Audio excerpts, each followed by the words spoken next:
Welcome to the Deep Dive. We're here to translate dense strategy docs and research into, well, insights you can actually use. And today we're hitting a big one. It's something fundamental for any business developer, but honestly, often kind of ignored. Right. The math of momentum. Specifically this question, how many leads that you're targeting right now are actually ready to buy? Like, right now. It's such a critical question. So often, sales efforts run on this gut feeling that, there must be a bigger pool of buyers out there than we're reaching. But the sources we're digging into today, they bring the hard numbers. Yeah, and they reveal a pretty stark truth. Only a tiny fraction of your total addressable market is ever truly in market at any one time. So today, our mission is clear. We're arming you with a strategic framework for active prospecting. We're looking at account-based marketing versus content-based marketing. PBM versus CBM, yeah. And figuring out how you can stop, maybe, wasting effort on the vast majority, that 90%, and really focus on efficiently capturing the active 10%. We're going beyond just the rules of thumb here. How do you tailor this for your specific product, your market cycle? And we absolutely have to start with the foundational statistic. It was really popularized by Chet Holmes back in 2008. His book, The Ultimate Sales Machine, very influential. That book kind of set the stage for this whole distribution model of intent, right, for both B2B and B2C. It really did. Okay, so let's unpack what Holmes found. He saw that at any given moment, the market is just heavily skewed towards inertia. People aren't buying. So what are the key buckets here? What do we need to recognize? Okay, right at the very top, you've got the prospects with immediate intent. Holmes calculated that only about 3% of prospects are in what he called the conversion phase. Conversion phase, meaning they've recognized the problem, they've looked at options, they're ready to sign. Now, Pretty much. They've picked up the pen, so to speak. Then there's a slightly larger group, and this one's often more important strategically. That's the 7%. okay, 7%. These folks are in the activation phase. They're actively aware they have a problem or a need. They're just starting to look around for solutions, maybe defining what they actually need. Right. So these two groups together, the 3% plus the 7%, that's your 10% total. That's what we call in market. Exactly, in market. But then comes the really staggering part, the other 90%. A vast majority. Yeah, they Yeah. have zero intent towards your product, your solution, anything like it right now. And Holmes broke that down further, didn't he? Into sort of equal chunks. He did, roughly 3 equal buckets of 30% each. You've got 30% who are just not thinking about the problem at all. Another 30% don't think they have a need, maybe not yet. And the last 30%. They're absolutely not interested. Maybe they're happy with what they've got, a legacy system, or they just don't see how it's relevant to them. Wow. So 90% are essentially off the radar for an immediate sale. Exactly. And what's fascinating and a bit worrying is how many businesses budget based on that 10% figure. They assume 1 in 10 people they contact is ready for a serious chat. But that 10%, that's just the generic baseline, isn't it? That's the key point. It's generic. You absolutely need to customize that math for your specific situation. Because if you've built your whole annual plan, assuming a 10% pool, and your reality is, say, 5%, or even less. What happens to your Q3, Q4 forecast? It collapses. Yeah, that really shows the gravity of getting this calculation right. So how do we get surgical? How do we figure out the number for our specific market? Okay, this is probably the most critical piece of this whole discussion. Relying on Holmes's general numbers for like a specialized SaaS product or a niche service, it's a recipe for wasting resources. So we need our own in-market percentage. Precisely. And the way to calculate that hinges on figuring out something called the interpurchase weight, the IPR. IPR. Okay, let's walk through this math carefully. Listeners might want to grab a calculator, or at least a notepad. We're finding the real-time size of the buying pool. Step 1, determine the IPR. You need actual data here. Surveys, primary research, you have to find out, on average, how often your target market buys a product like yours. Right. The source material uses a car example, I remember. Yes, consumer car purchase. The IPR there is estimated at about 6 years. People buy a new car roughly every 6 years. Okay, step 1. Find the IPR. What's step 2? Step 2, establish the annual buying pool. Take your total number of potential buyers in the car example, let's say 330 million Americans, and divide that total by the IPR, by the 6 years. Okay, so 330 million divided by 6 years. Gives you 55 million. That's the number of Americans buying a car each year. That's your annual pool. But crucially, they aren't all shopping at the same time. Right, they don't all buy on January 1st. Which brings us to step 3, I assume. Exactly. Step 3, account for the sales cycle time. Buyers aren't actively in market researching and deciding for the whole year. How long does it typically take someone to research and buy a car? Maybe 3 months? Seems reasonable for a big purchase like that. Okay, let's use 3 months. So you take that annual pool, the 55 million buyers, and you divide it by the number of sales cycles that fit into a year. If a cycle is 3 months, there are 4 cycles in a year. So Right. 55 million divided by 4. You got it. And that calculation, 55 million divided by 4, gives you 13.8 million people.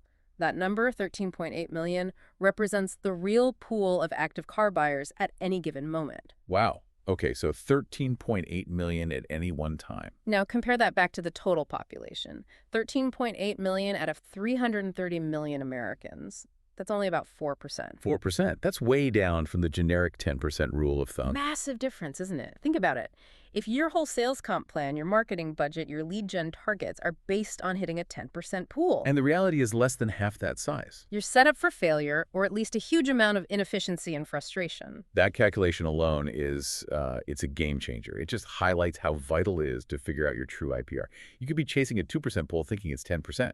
Absolutely. So, okay, let's say you've done the math. You have your refined, realistic percentage. Now the question shifts. It's not just how many buyers are out there, but who should we target within that group and how? Where should business developers really focus their energy for the best results? You really want to aim for the sweet spot, and that's generally agreed to be the 7% in the activation phase. The ones who know they have a problem and are just starting to look? Exactly. They're problem aware, they're actively looking, but, and this is key, they haven't mentally committed to a specific solution or vendor yet. So this is where our engagement effort gives the best return.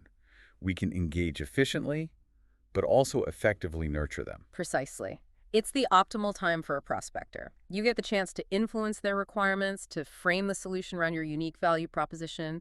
This is where those nurturing models, maybe something like nice nurture intent cycles of engagement, really shine. You guide them towards conversion, but hopefully with your product already top of mind. That's the goal. But what about the 3%? The ones ready to convert right now? Seems like easy pickings, right? Yeah, surely we jump on those leads first. They're banging on the door. Well, prospecting that 3% is definitely efficient. The sale could happen very quickly. Minimal effort to close, perhaps. But there's a but. There's a big but. It's often not effective. Think about it. By the time a prospect sends out an RFQ or asks for detailed pricing, they've already done a lot of homework. And they might already be leaning heavily towards a competitor. Very likely. They could be 3 days deep into final negotiations with your main rival by the time their hot lead hits your inbox. That's the bluebird opportunity, isn't it? I've heard that term. That's exactly it. Every BD person knows this feeling. You get this lead, seems 90% close, you think, yes, easy win. Only to find out the decision was basically made last week and you're just column fodder. Or they need a backup quote. The bird was already caught by someone faster. It's a tough pill to swallow sometimes. The leads that look the easiest, the most efficient, are often the least likely for you to actually win because you were too late to shape the deal. Okay, so focus on the 7%. Be wary of the 3%. What about that massive bottom 90%, the zero intent crowd? Right. This is what we could call the warning zone for active prospecting. Trying to generate immediate sales from this group is highly, highly inefficient. Takes the most time, the most resources, just to get them to even acknowledge a potential problem exists. Exactly. You're starting from absolute zero, but there is a potential upside, a trade-off. Which is? Potential long-term effectiveness.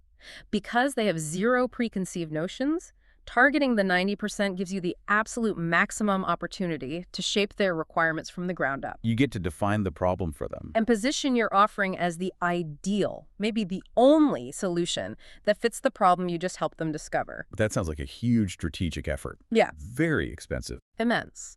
It's usually only financially viable for, large corporations selling very expensive, complex solutions. Think major enterprise software, huge infrastructure projects. Where the eventual deal size justifies that massive, maybe multi-quarter or even multi-year investment needed just to create awareness and spark interest in that 90% group. Correct. And this strategic split, deciding whether to primarily chase the top 10% or cultivate the bottom 90%, that lines up perfectly with the two main marketing strategies we mentioned earlier. Account-based marketing, ABM, and content-based marketing, CBM. That's the connection. ABM is generally geared towards waking up that bottom 90%, while CBM is designed more for engaging the top 10%. Okay, so let's break those down. How do they work and how do they differ, especially in how they use data? That seems critical. Absolutely critical. Let's start with account-based marketing, ABM. Think of this as the proactive approach for reaching into that 90%. How does it start? It typically starts with business development identifying specific high-value target accounts by name.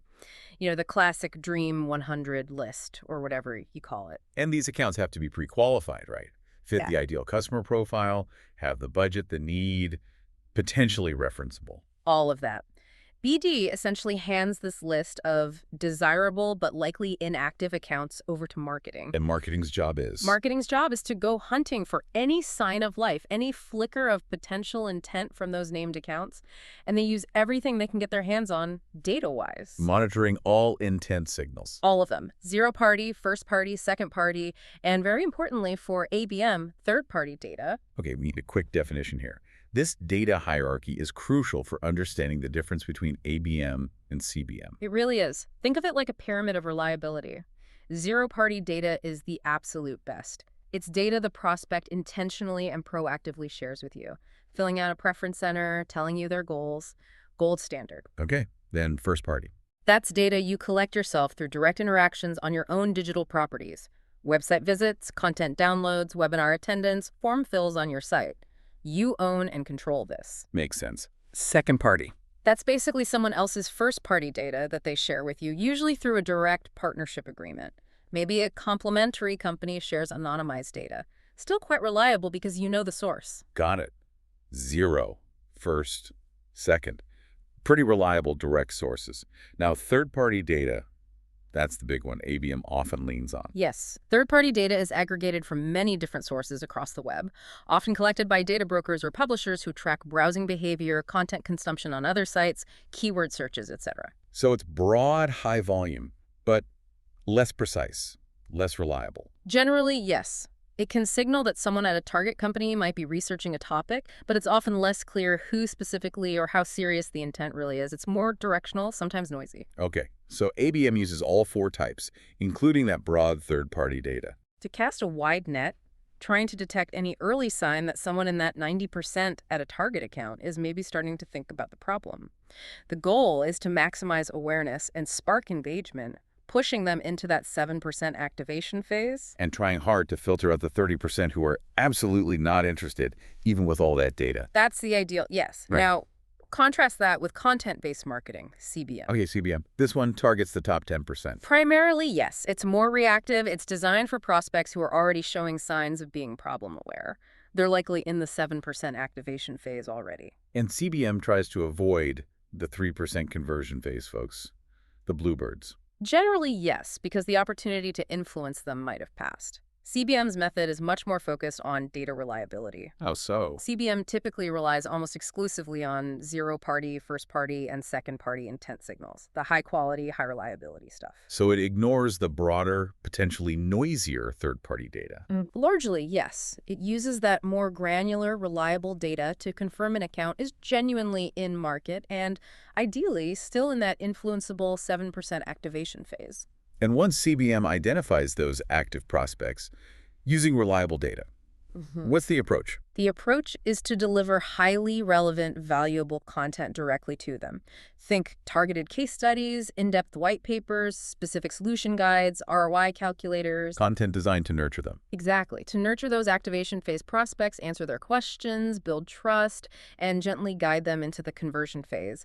But with a strong preference for your solution already established because of the value your content provided. Okay, comparing the two, CBM sounds potentially more efficient. It often is, yes. Yeah. Because it's identifying and engaging accounts that are already demonstrating active interest and intent through reliable signals. There's less effort needed, theoretically, to move them down the funnel compared to waking up someone from the 90%. And the reliance on zero, first, and second-party data, that has another benefit too, right? Yeah. Specificity. Huge benefit. That higher quality data often reveals intent signals tied to specific individuals within the account, the people who actually make up the buying committee. Not just a general signal that the account might be interested. So you know who to target within the company. Which makes your outreach much more effective. ABM might tell you account X is interested, while CBM, using first-party data, might tell you Jane Doe, VP of Ops at account X, just downloaded our implementation guide. Much more actionable. That distinction is incredibly valuable. Okay, this has been a fantastic deep dive. Let's try and crystallize this. What does this all mean for the business developer listening right now, planning their strategy for tomorrow? Let's boil it down. Top 3 takeaways you really need to hold on to. Go for it. Takeaway number 1. Customize your market math. Seriously. Never, ever just rely on that generic 10% rule. You must do the work to calculate your specific inter-purchase rate, IPR. Remind us quickly. Survey purchase frequency. Yep. Survey frequency. Divide your total potential buyers by that IPR to get the annual pool, and then critically divide that by the number of sales cycles per year to account for timing. That gives you the real-time percentage of your specific market that's truly in market at any moment. Don't chase that ghost 10%. Exactly. Know your real number. Takeaway number 1. Okay, takeaway number 2. Focus on activation. That 7% group in the activation phase, that's your strategic sweet spot. They offer the best balance of efficiency and effectiveness for proactive engagement, for shaping requirements. And the 3%. Treat the 3% conversion phase leads as potentially efficient but inherently risky bluebird opportunities. Go after them, sure, but manage expectations. Don't bet the farm on them. And recognize the huge costs if you decide to actively prospect that bottom 90%. It's a major strategic investment. A massive one. That's takeaway 2. Focus energy wisely based on the phase. All right, and the third key takeaway. Align your strategy to intent data. Understand the fundamental difference between ABM and CBM in how they use data. ABM, the proactive, often more expensive approach for the 90%, using the broad net of all data signals, including third-party. To spark awareness and generate new interest. Conversely, CBM is the more reactive, often more efficient approach for the active top 10%. And CBM relies strictly on those reliable zero, first, and second-party data signals to identify and nurture existing confirmed intent. Precisely. Know which strategy fits which goal and which data fuels each engine. That's takeaway 3. Fantastic summary. Now, connecting this to the bigger picture, if CBM really highlights the power and reliability of that zero and first-party data, the data you collect yourself or that customers actively give you. It really raises a crucial question for everyone listening, doesn't it? How can your BD strategy, maybe starting right now, pivot more resources towards actively generating, capturing, and then utilizing those high-quality owned intent signals? Instead of perhaps over-relying on broader, less reliable, often expensive third-party data feeds. That's the provocative thought, making that data pivot. Well, that's often the real difference between just chasing a dream of potential buyers and efficiently capturing actual, tangible revenue. A powerful thought to end on. Thank you so much for walking us through this. My pleasure. It's crucial stuff. And thank you all for joining us for this deep dive into the math of prospecting. We'll catch you next time on The Deep Dive.